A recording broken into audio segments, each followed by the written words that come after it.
Hi, I'm Phil Migliarese. I'm here with Jiu-Jitsu.com. I'll be answering a few questions about earning my 6th degree on my black belt from Relson Gracie.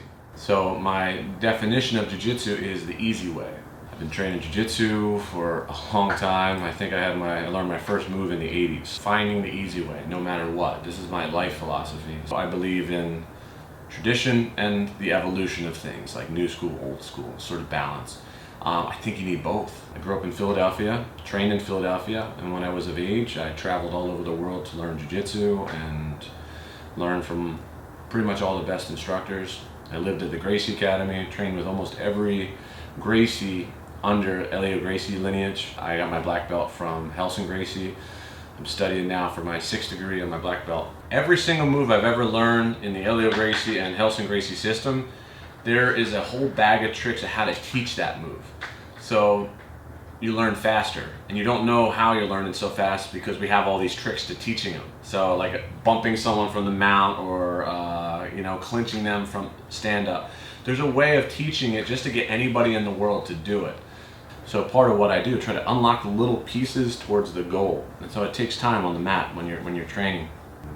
So I always discuss this thing like a jiu-jitsu operating system, like a computer. So it's the way I process things. I search for the easiest way. So if I'm on the mat with somebody working, I want to try to find the easiest way out of their guard, not the most strenuous or taxing or dangerous way. I look for the easy way, the easy route. It's the gentle art. So it's also defined as the easy way.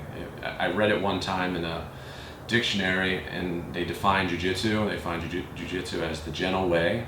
It doesn't feel gentle on your side.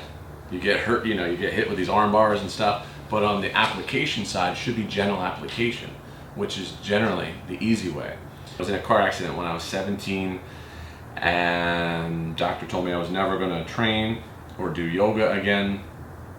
And after I got hurt, I came back after like a year and a half of being laid up on my back, and I had to learn a new jiu-jitsu. So there are certain things that I can't do. There are risks that I can't take on the mat, and sometimes it costs me a move, someone, getting over a leg, or nothing so bad that I can't defend myself, but my weakness is that I can't train every day. So sometimes, I'll train and then, man, my hip, my back, it'll kill me. And this is another reason why I do yoga. It's not the reason why I started yoga. I started yoga because I thought it was cool. You pull your leg over your head. That was cool. After I got injured, yoga became therapeutic. I was able to realign my body, balance my hamstrings out, like the flexibility, balance out my lower back. So I remember at black belt, right when I got it, I didn't have the ability to look across the room, see a move, see someone doing it, and then having the ability to correct it from the outside. I would have to really get in there and do it. Like, you do it to me, I can correct it. If I do it to you, I can show it. But the ability from the outside to see a mistake from across the room. Black belt, 0 degrees.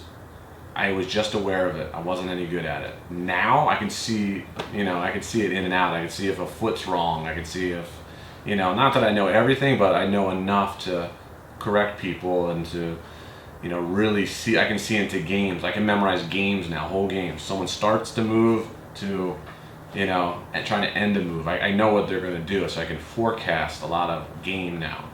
So instead of just studying a move, I study someone's whole game, how they start, how they attack, how they fake, So my abilities have changed mostly mentally because, you get older, you go through a decline in physical abilities, most of us.